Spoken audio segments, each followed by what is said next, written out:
and welcome everyone for coming, and we'll get started now. Maybe a few people will join us later. So thank you everyone for joining us on this session with Simon and Steve about the importance of allyship. Just so everyone's aware, we will be recording the session. So, watch your language, and the session will be up on YouTube, I imagine, in the next couple of days.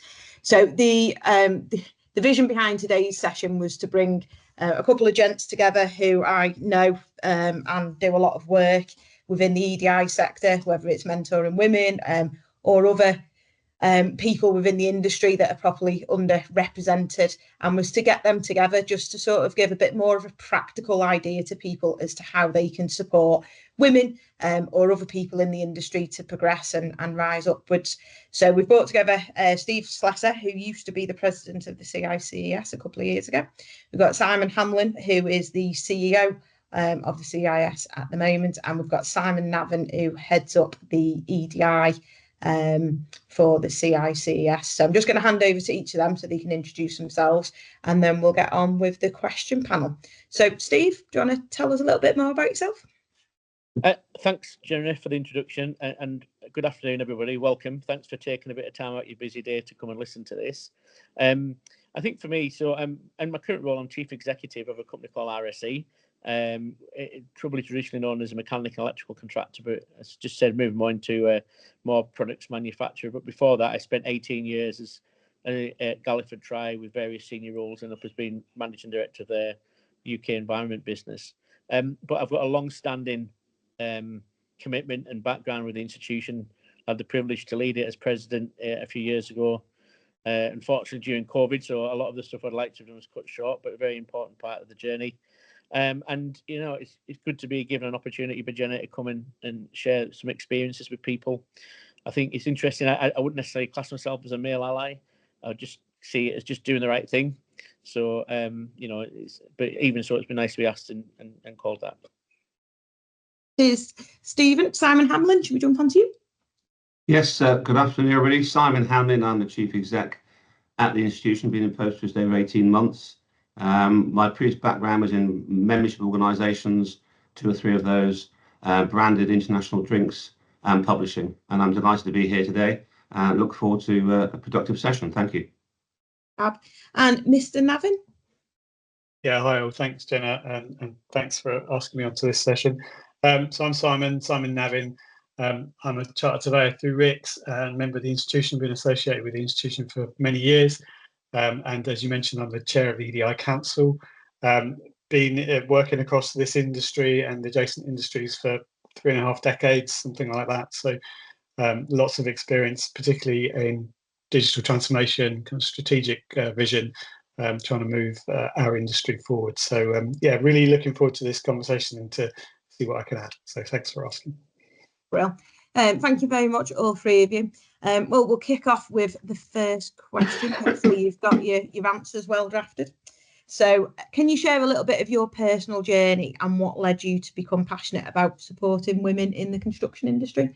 We'll start with you, Mr. Navin. Yeah, so I haven't drafted any answers actually, so I just thought I'll just go off the cuff because it feels more natural. Simon. It feels more natural, doesn't it? I've never really made a conscious decision, I suppose, to be a champion. It just feels normal to kind of be vocal and to speak out or provide support or elevation if it's needed. As I said, I've been in this industry for a long time, and in the adjacent industries, and it means I've seen kind of both ends, really, I suppose, of the behaviour spectrum when it comes to how women and how women and minority groups are treated. So I suppose I've always had a strong sense of social justice as a part of my upbringing, so it's always existed in me. But most importantly, I want to see everyone treated equitably and valued for what they can bring to every situation. So if certain groups need help, then I'm happy to use my voice, the privilege I have from the positions I've been in, and I suppose just the privilege I have for what I look like in society and the position to offer that support. Simon, anything to add? No, a bit like Stephen said, I don't see myself actually as a male ally. Throughout my career, it's one of the things that we've always done. I've always done is to make sure that everybody involved in the organisations I've worked in have a fair an equitable approach to involvement. And I think that having brought up in two industries in particular that were hugely male dominated, especially the brewing industry, it was a real eye opener to me on how the way females were treated in the pub trade, and made a lot of effort to address that. And so I suppose that was my first experience of being a male ally, making sure that the right people got the right job rather than any other way. And I think that that's something that came through in all the membership organisations I've worked in, including CICES, where it's not just construction I've been involved in, but other industries. And it's really important that I think that people have the opportunity to be counted rather than be excluded because they're women. So it's something I've been involved with for a long time, and I look forward to doing it further. Well, both of you guys have mentioned equitable and equity. What does that actually mean to you, Steve? How do you show that in your business? Do you know something, Genna? I mean, I often get asked around equality, but I prefer the term equity because this is about making our society, not just our workplace, a more equitable place. So if I think like my own personal journey, I suppose, like a lot of guys, you know, I came up in my career through the ranks, through the tools. So I used to actually dig holes and pour concrete and the like. And you just don't notice these things. But I think when I have 3 daughters, and that's sort of really what changed for me, is when you see that baked in inequality around opportunities that just came naturally to me, that they have to either drive really hard for or have to overprove themselves.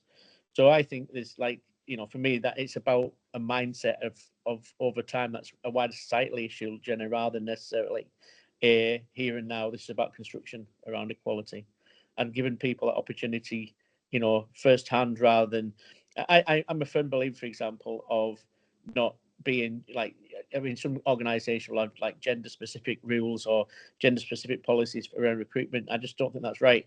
I think, as Simon said, it's the best person for the role, but you need to create a society or a platform that gives people that opportunity for equality. That's the difference for me. Yeah.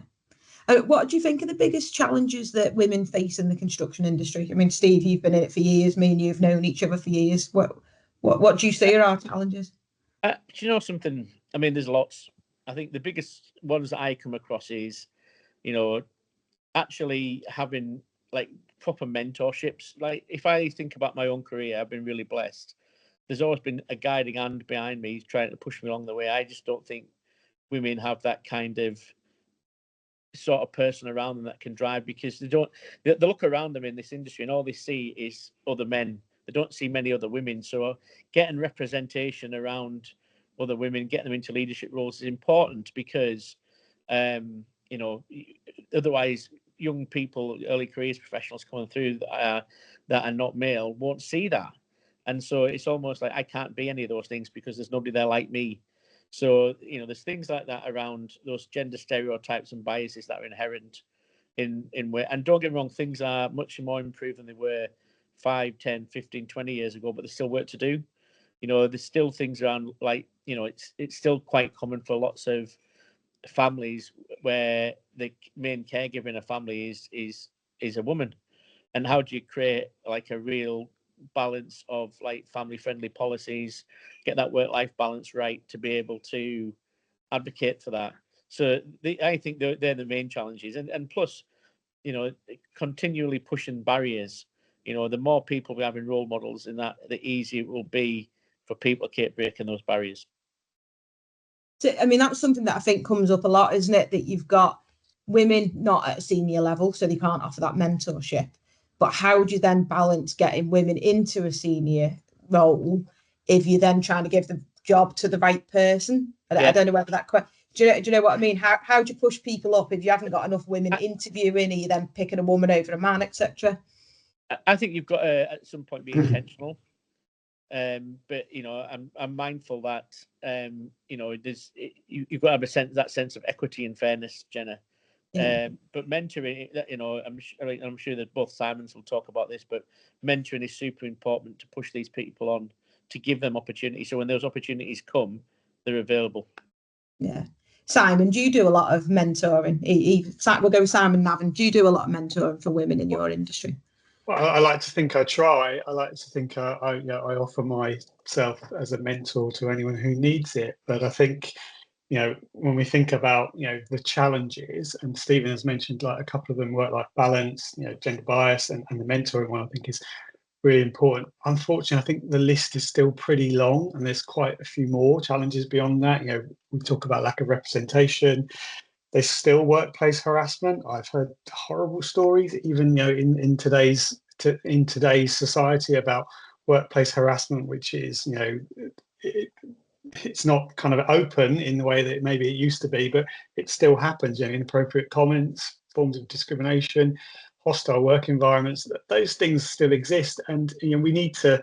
I think one thing we need to do is call that out as male allies. The thing we need to do is be a lot braver to call those things out when we see them, because that really is probably the best thing that we can do as male allies. If we see poor behaviour, or if we see poor systems, or if we see poor policies in place, actually speak up, because that's what's needed.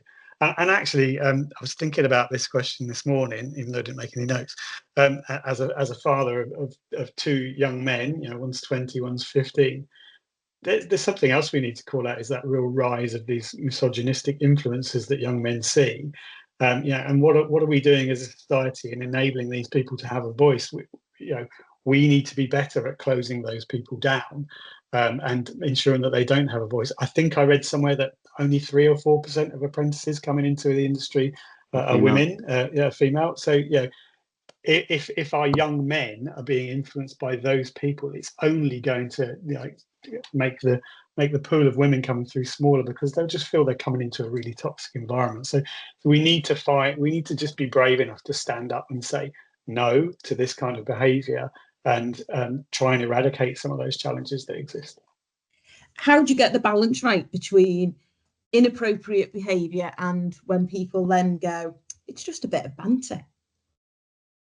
I personally, sorry, I was just saying, my personal response is it's unacceptable to have that kind of response.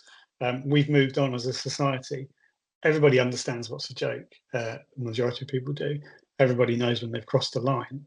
It's really important for us to say clearly what's acceptable, and explain and show how people feel when they're put in those situations. So I don't accept the banter comment. I never will. Simon, Hamlyn, have you got anything to add to that?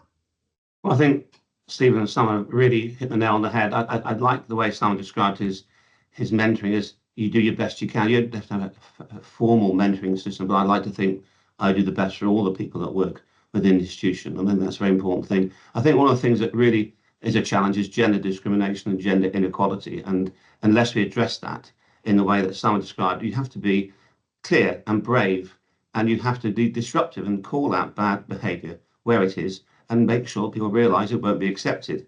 Now, I've done that in my career in other jobs, not yet here, thankfully, where you've done that. And in the pub business, when you had men running the pub and women doing the cooking, it was shocking. And I called out a lot of people for that, and I was not popular. We got more female managers in the business than we had before, and that was a huge success. So you've got to be brave, be disruptive, and make it clear that people will not be accepted if they have bad behaviour. And the banter bit's a very good point. What is banter? It's different to everybody, and you shouldn't use it. It's just totally ineffective. What's the best way, Simon, that you find to actually pick people up? Is it pull them up in front of a room full of people, take them to one side? How do you balance, embarrassing people and them, do you know what I mean? You have to be sensitive to the person doing the bantering and those that may have received it. And I would never do it in a room full of people. That would be totally counterproductive. So you take that person to one side and say, do you realise that you've been offensive, for example? Then you have that conversation to understand that person realises it, and hopefully with time they'll stop doing it. But I wouldn't call people out in the middle of a meeting. Definitely not. Yeah. Okay. What bits do you guys do to try and, I suppose, help women be seen? I know some of the research that I've done in the past, a lot of women can be ignored in meetings. So I know I've done it myself. I've said something and then I'm ignored, and then 10 minutes later a man says it, and all of a sudden it's like the some revolution, and you sat there thinking, Jesus, every time I speak. I can't believe anybody would ignore you, Genna. I find that unbelievable. In my younger days when I was a bit shy. How do you handle that? How do you make sure women have a voice in meetings and aren't just left taking meeting minutes, etc.? you have to make space for people, Genna. You have to make space for everybody. That's the key thing. But we can take a real positive approach here and amplify a woman's voice, and make sure that we can do that. Make space, call out if somebody is mansplaining, or call out if somebody has made the same point and it's been received in a better way than if a woman did. It goes back to that point that we were making earlier about being brave and being open and just creating an environment where everybody feels safe and accepted and treated equitably, so that their view and their opinion will be listened to. And that's what everybody wants. Everybody wants to be listened to and feel heard, as you've said. So it's that thing about really amplifying, and we can go beyond what we would normally do, maybe with others or with men. We can make the point that the point made was a good one, or that it's relevant, and we can really be seen to be that ally of encouragement and amplification. Fab. Okay, so here's one. What do you think are the benefits of having a diverse workforce, of having more women, of having more people of colour, different ethnic minorities, etc.? What benefits have you seen in your organisations? Steve, do you want to kickstart us? I mean, where I'm at just now, it's a really innovative and creative sort of business. There's lots of great ideas that get generated, and part of that is because of the cultures that sort of run through it. But actually, for me, having sort of diverse teams brings so many varied perspectives, and that's where you get different ideas. I think it also, from experience, leads to better decision making because you become more inclusive. I think whenever you're making a decision, especially around business change, for many people, the first thing they'll think is, what does it mean for me? And so by having a well-rounded set of voices around you, you can articulate those messages, you can make sure those messages are inclusive, and you think through. There's lots of other sort of additional benefits around things like, employee satisfaction, market reach. It makes for a great LinkedIn post if I was being cynical, Genna. But the reality is, for me, I think just better decision making and having a better debate, because people will have different perspectives. And I was just picking up what Navin was saying earlier about amplifying voices. I think that's so important especially when you've got like a senior leadership team and you're trying to let people break through and drive that on. It's important to amplify that and show, the benefit of that inclusivity.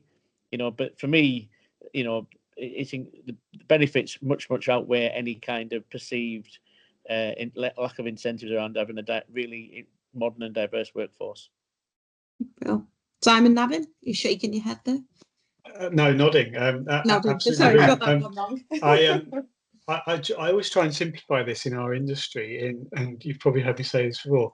How can we successfully design and build the places and spaces of the future if the communities who live and work in them aren't part of that process? We have to have that diversity of thought because it brings the richer outcome. If we are to design, we are in the construction industry, we're all part of this process of building tomorrow. We can't build tomorrow if we're not asking the people of tomorrow and today to be part of that process. So that diversity, that richness comes, into that, and it brings that, as I said, it brings that rich outcome. It brings that broad sense of perspective that we need, and it makes our industry flourish. We cannot, and I cannot think of any example where you would not want to have diversity in amongst your talent pool, or in amongst your thinking, or amongst your processes going forward. I think you would be missing out on opportunities to get such a kind of rich sense of thought and perspective that would lead you to greater success. If you're looking at it just from purely a successful organizational perspective, but from a successful societal perspective, you need that diversity. And Simon, obviously you worked in the pub business and you increased the level of female managers. How did that help the pub business? What were the benefits you had there? Just going back to Simon's comment about why would you not want a diverse workforce. I did some research on this, and the Department of Work and Pensions did a survey of UK companies, and 20% of those companies said they didn't see the value of a diverse workforce, which is terrifying. Would you on a top subject, would you want a football team full of goalkeepers or a cricket team full of wicketkeepers? No, you wouldn't. You need a diverse company because it enriches the company. It helps the employee retention. It's more reflective of society. and it enriches everybody that works there. So I cannot understand why anybody would not want to have a diverse workforce, and that's something we should all work towards. And this 20% companies, they need to get their act together. Yeah, definitely. And then the pub trade, it's still, I mean, going back to your question originally, Genna, it was a very scary place to work in as a young graduate, where you went to interview people and you had to be married to run a pub. And the man was told, you'll run the pub, and the wife would do the cooking. And it was shocking when I was interviewing managers and their wives, for example. Often the wife would come up with much better answers to the questions. And I suddenly realised that women could do just a better job of running a pub than traditionally had been accepted. And I think that made a big difference. And those pubs, of the 15 managed houses that I ran, by the time I left the business, 5 of those pubs were run by women. They'd formed their own network of female landladies, which was terrific, to have their own collaboration, because women are very good at collaborating. They don't fight amongst each other. And that came across in the sales and the marketing and the whole ambience of the pub. It created a much better environment. And I still don't understand why it's not done these days, but most pubs still nowadays are run by men. Mm. It was a very scary industry for that very reason. And I was castigated for doing it. You can't do that. Well, I did. Simple as that. It's a bit like you've got to be bold and to make the right decisions. And it did work eventually. Yeah, you've just got to get there, haven't you? And prove the concept that it works. Well, yeah, exactly. And then once it works once, it can then multiply and work elsewhere as well. And I think it's changed probably quite a bit since then, but I still hear stories from friends of mine who are still in the business, which are quite scary. The gender discrimination is shocking, and the equal pay situation is ridiculous in the pub trade. So just moving on to the next question for yourselves. Obviously, Steve and Simon Hamlyn, you've got quite senior roles within the organisations that you work for. How do you advocate ensure that you've got workplace policies and practices that are in place that allow for work-life balance and accommodate potentially the needs of women or maybe carers so that they can flourish in the industry? Well, from my perspective, it's very straightforward. We have a exceptionally talented workforce in CICES. They're hugely effective at doing their jobs, and we need to make sure they have the best environment to do the best job they possibly can. So when I took over, I resurrected the staff handbook and made sure it was up to date and included all the legislation around virtual working, maternity, paternity pay, safeguarding, everything you could possibly expect to have in an organisation that wants to bring out the best in people, that wants to have an equitable environment. And that has been a significant change to the way it has been the case in terms of our staff handbook. And I've actually given that handbook to a couple of other organisations because they wanted to copy what we've done. So having that bedrock of policies that support the workers here, I think, is a really important thing. And I know people say, oh, I don't read the staff handbook. Well, you should. It's there for you as well as us. Yeah. Steve? I'm in a slightly different position, I suppose, from Simon, insofar as the organisation I lead is a group of companies, and so it's very difficult to make unilateral change to all sorts of policies and things like that, especially having been enrolled only 6 months. That said, it doesn't stop us from doing these sort of things, but it's more evolution rather than revolution. And for lots of organisations, the wrong thing to do would be to immediately try and change absolutely everything overnight because of the different stakeholders you have to manage. But there's a number of things that you can do, and this isn't necessarily around being in a leadership position. This is just something anybody could do. So things, for example, just around promoting diversity in roles that you're recruiting for. Even if you're a junior manager, there's nothing stopping you from doing that. But we've also gone to the point where whenever we do interviews, they're gender balanced.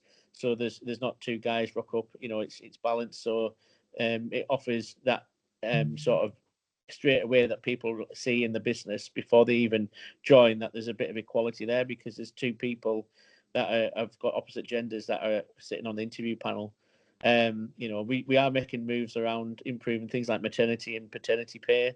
I mean, for me, what good looks like is that actually we pay full pay during maternity, but that's a business cost, and so we need to get ourselves in a position where we can afford to do that, to attract people in. And that's where the evolution, not revolution, comes along when managing stakeholders. But there's a lot that in one of my last roles, and I was nowhere near. I mean, I was in a sort of middle management role. I just made sure that in all the site toilets that I had in my projects, there was like feminine hygiene products free in the toilets or in the offices where I was responsible for. So anybody can do this sort of thing. They can be any intentional they want to be.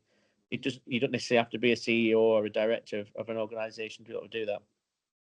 How do you balance ensuring that you've got women coming for interviews? Another statistic I read a couple of weeks ago was that if you've only got one woman interviewing for the role, you're more likely to put a man in the role because of, you know, the unconscious bias of it's obviously a role made for men, hence I've only got one woman. And actually, if you increased it to having two women in the interview, the chances of employing a woman for the role go up by about 75%. So how do you encourage making sure that you've got men and women applying for roles? It's a difficult sorry, Simon, I thought you were... No, you can carry on. No, carry on. I would say it's a difficult balance because if I was being candid with you, we don't have enough women in the roles to be able to do interviewing in the first place. So to get two women to interview isn't always possible. I agree that that's something it's possible to do, but I think it goes back to this around making sure your culture has equality running through it. And again, this is because I'm looking at it from a different perspective. I don't always necessarily see that would make a change. And sometimes it's about the right person for the right fit. But you're right, unconscious bias is baked in sometimes. And if I was being honest with you, Genna, I don't know the answer. Yeah. I was going to add to that. And I almost think that if you're at that point where you're having to make that decision, then you're too late. You've probably got something wrong before you've hit that point. Going back to the main question on this topic about promoting diversity and inclusion in the organisation, I'm very much a person who believes that I will see and feel a visible culture of inclusivity in an organisation. And when I go into a new organisation, whether I'm going in as a client or partner or a new role or whatever it might be, I will very quickly want to be able to see and feel whether that organisation is inclusive and whether that culture runs through it. And we can have as many policies as we like written down. If they're not lived, if they're not visible, through leadership and through behaviours, then I often get a little bit suspicious as to why that isn't the case. Something's happening with, that isn't quite right in terms of how they're being enacted. So it's very much for me about the feeling, about how people feel, how people are behaving, and whether that really runs through an organisation. As Stephen said, you have to have that feeling that the right steps are being taken to create those environments where people are valued and respected. Whatever their background, whatever their position or where they come from. I think one thing this industry has really not been very good at is that visible, how we visibly show that we're moving forward.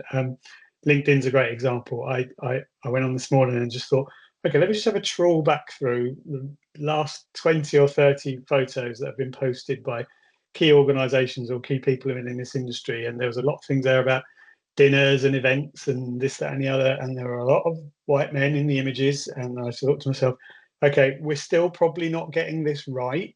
It doesn't mean it's wrong for those people to be at those events. That's not what I'm saying. And it doesn't mean that they're the wrong people or they're doing something wrong in themselves. But we have a responsibility to really push and champion the diversity across our memberships and the diversity across our events. And sometimes just better, simpler choices can make an awful lot of difference when it comes to people's visible perception of how an organisation behaves and the culture that it has. So, obviously you've just said that you get a feeling and you're looking for describe that. What are you looking for? What are people doing? What are people saying? I'm just trying to think of, putting words to people as to what they need to do to help that feeling. I think you're looking for the things we've talked about. First, obviously, you're looking for the fact that women are represented in senior roles, or people from other backgrounds are represented in roles across the organisation, that they feel comfortable to speak up, that other people are speaking up for them. Everybody's contribution is valued. We're looking for the things that we've already been talking about, and Stephen's highlighted some really practical examples. That those things are great as well. But we want to ensure. I'm always looking for people feel and look comfortable in the fact that they can bring their whole self to their workplace, be their whole self, other people respect it, and other people are actually, going back to that word we used earlier, other people are amplifying that and giving them that space to be the person they want to be.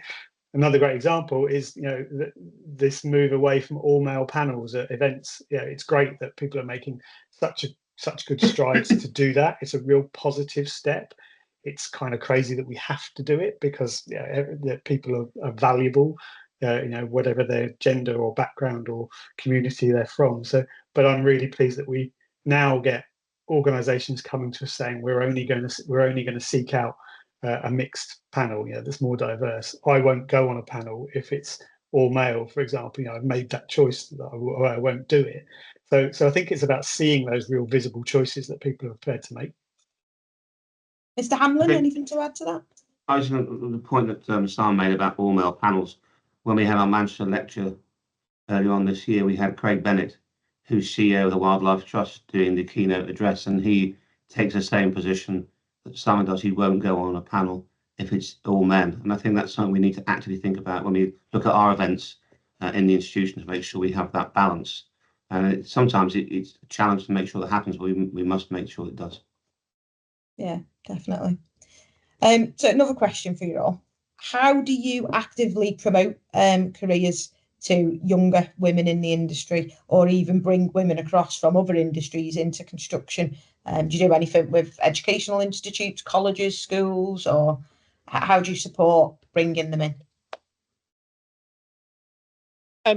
I think you need to be really intentional about that, Genna.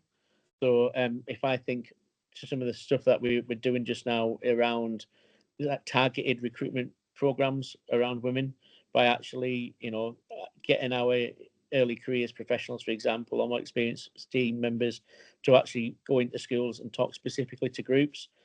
I think for me, the other thing is, being really intentional about strong mentoring and leadership programs.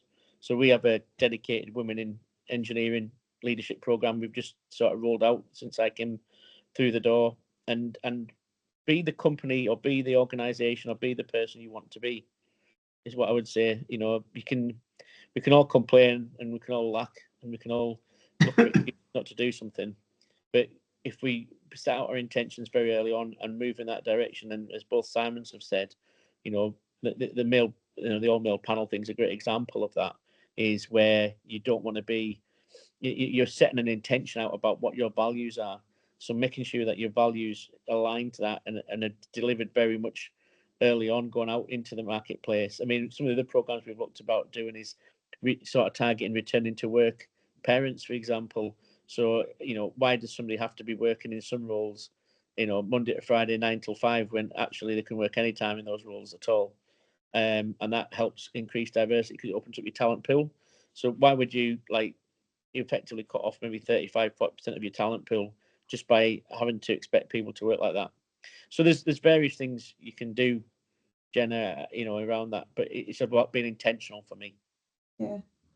Simon, obviously, I think with Alison becoming the new president and her push for working with schools and educational institutes, I think obviously the institute will be doing a lot on that in the next 12 months. But what are your thoughts about how we get into schools and promote to the industry, the industry to young girls?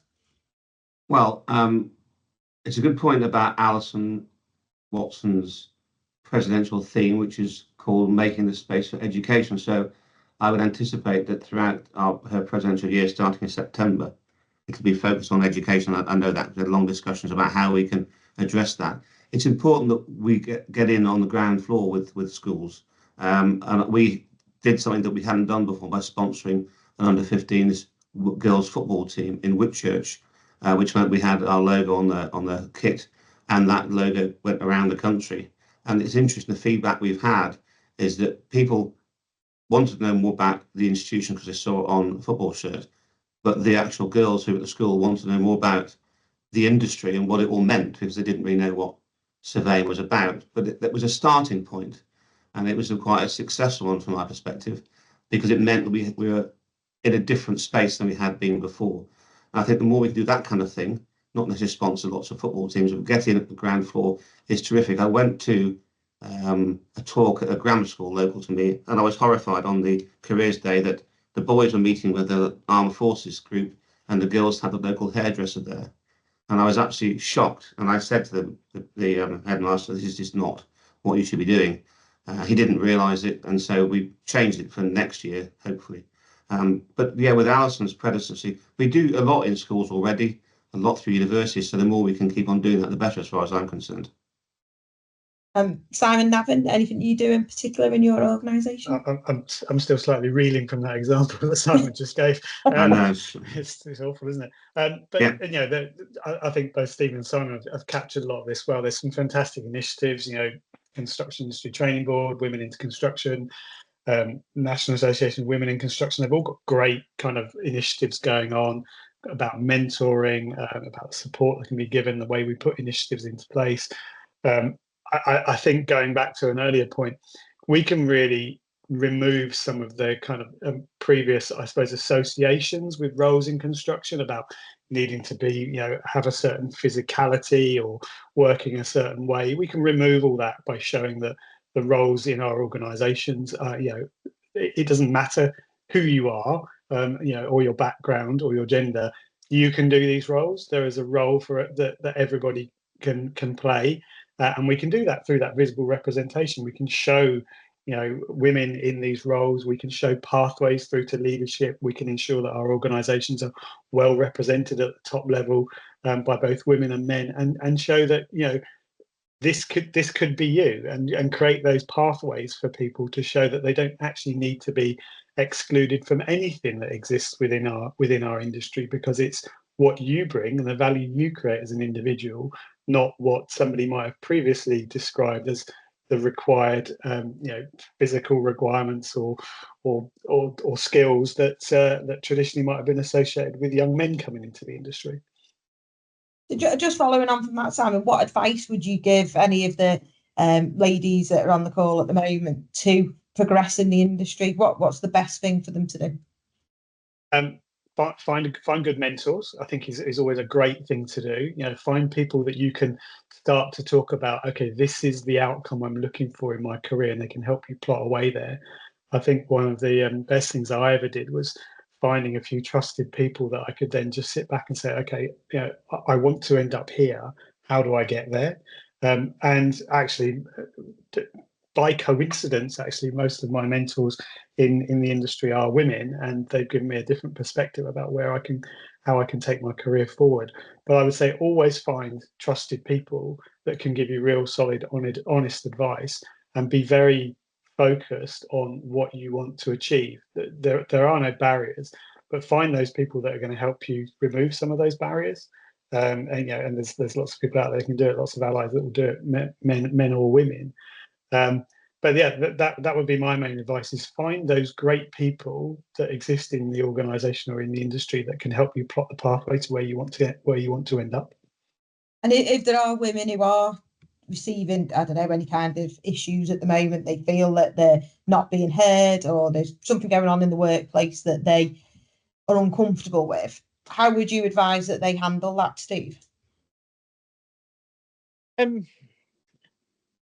think from experience, call it out.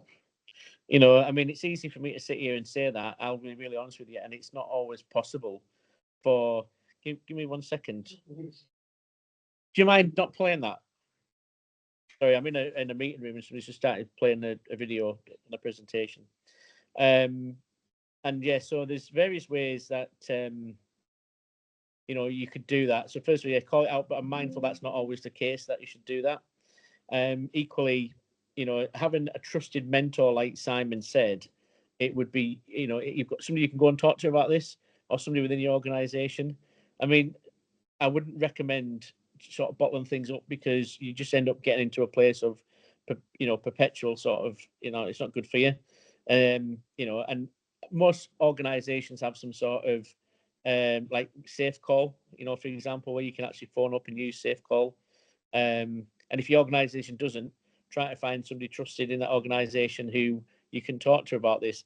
But equally, sometimes there might not be anybody in the organisation that you can talk to, and that presents a problem, and you need to make a decision about what do you do next. And that's always a personal choice, Genna. And I would never like to give advice about that. Yeah. Simon, anything to add, Mr. Hamlyn? I think that having a culture of openness and confidence so that people can come and talk to their line manager or me, whoever, about an issue is the only best way to go forward on this. I think that Steve's point about bottling things up, that can be fatal, bottling things up, because it makes the situation worse. So having a safe environment where people feel they can talk about issues is, in my view, the best way to go forward. Well, and one last question for you all. I might have two actually, but we'll start with this one. Obviously, it's very important, isn't it, to track how we've improved. So do you have anything in your organisations that show that, I don't know, whether it's programmes or initiatives are actually increasing the diversity? How do you track that and prove, actually what we did here did work? Well, we recently at Dalcour MacLaren published our latest gender pay gap report, which is showing a great improvement in terms of the diversity across our organisation, how we're closing the gap in pay and bonus requirements. There's work to do, as we know, but we're moving in the right steps, and we're being very transparent about that. And most organisations are starting to be very transparent, but more can do more. So publishing those gender pay gap reports and publishing your diversity figures and going out to your organisation and getting as much information as you can to kind of understand the breadth and depth of an organisation in terms of its diversity and its representation of women is something that everyone can do better, but it's great to see that organisations are pushing that further and harder. There's a long way to go, clearly, with a lot of organisations, but being very open and being very transparent and being up for challenge, I think, is something that we want to see organisations position themselves for. Steve, anything to add to that? I agree completely with what Simon's just said there. I think the gender pay gap report is a useful tool, but it can be quite a crude analysis of a point in time. And so I'm probably got this maybe 4 or 5 things for me where I would see as what I would call a measure or a trend. So first of all, looking at trends around how you increase diversity. And that's not just a case of I've got X amount of women working in my business, or I've got X amount of this working in my business. Actually, what are these people doing, and what, whereabouts in the organisation are there, and having better metrics to be able to measure and understand that. I think the other thing is, being more intentional around inclusive policies, and it's fine me going along and saying, right, we're going to do all this, but it's not just me that needs to change this industry. So, hopefully by leading on these sort of things where we have better sort of more inclusive policies, around things like sickness, maternity, paternity, and the like, and flexible working, that's something that will drive, as people become more competitive to retain people. Hopefully having these kind of things will be differentiated, and over time it'll become the norm. I think we probably need to do more around leveraging technology and supporting flexible working. But I keep coming back to this sort of point about mentoring and having role models in leadership. Being able to try and accelerate that is probably the biggest thing that we could do just now to improve that diversity and move that forward and really change the dial. Because people who are like us. So if you've got a load of people that are not like you, it's very difficult for them to be seen how they will fit and progress in an organisation. Mr. Hamlyn, anything from yourself? I think Stephen and Simon made it very clear, but I think one thing that from our perspective, with a small number of staff, is that we have a very active EDI council, which has got some really good plans about how we can measure the quality of EDI across the business. So I think that's a very good starting point for us. The good thing is we have 17 staff members. We have 6 men and 12 women. So that's a great balance compared to the actual industry, which is very different. Yeah. So final question for you all, and a chance for you to summarise, I suppose, how men can support women in the industry. What role do you hope in playing in the future of the industry and supporting women? Steve, start with yourself. Well, thanks for that's a hospital pass, and whatever I say is going to make the two look really bad. So that's great. Thank you. No, I suppose for me, and it's really trying to continue to advocate for and implement inclusive practices. Mentoring the next generation of women in the construction engineering is super important to me personally, and just unlocking that in-baked inequality that sits right the way through, not just our sector, but through society for me. you know, as a father of 3 daughters, it's really highlighted to me the importance, and it's not always there to see at first sight.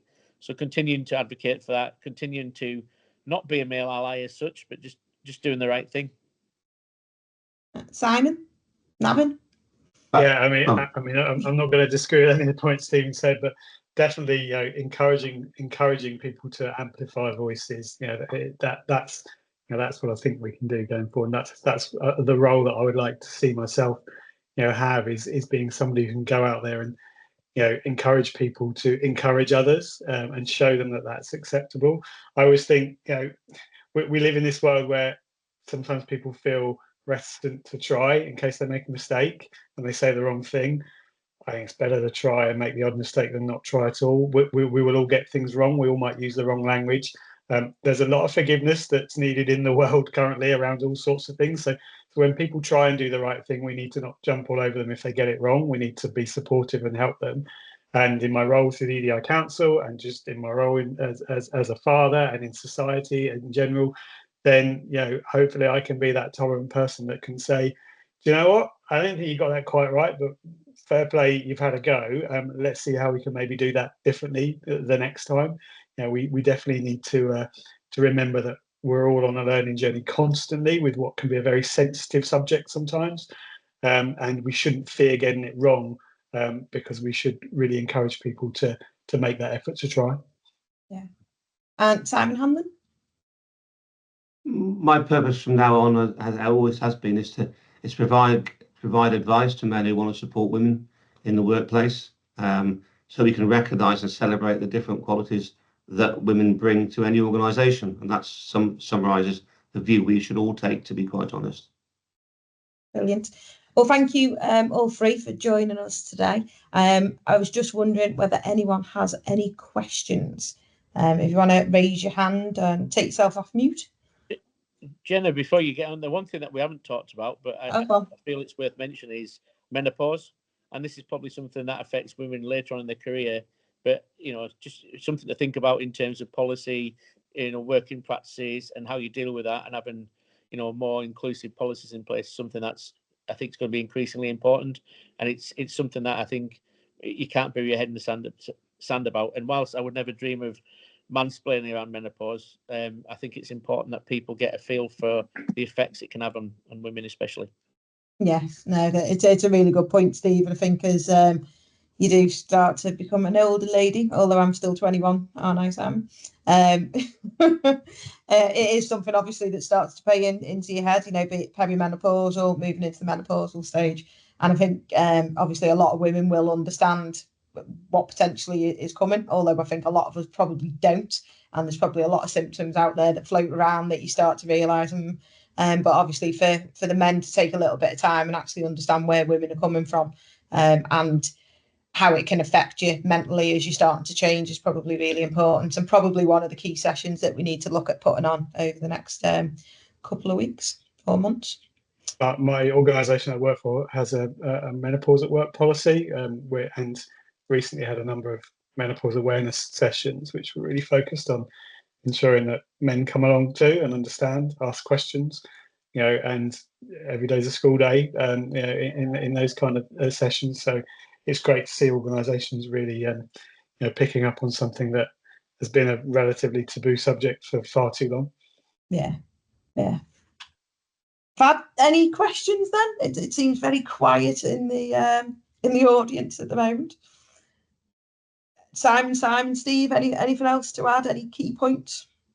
Can I just mention something, Genna? Is that, you know, we shouldn't forget the success of the Women's Network in terms of creating these type of awareness and these type of events. So I think on one of your questions that I'd seen previously when we were setting up for this was, you know, what successes have there been? And the network itself is a success in that it's encouraging this kind of discussion and this discourse. So you know, it's fantastic that the institution, yourself and others are making such efforts to create these kind of conversations, which, let's face it and let's be honest about it, 5 years ago just wouldn't be happening.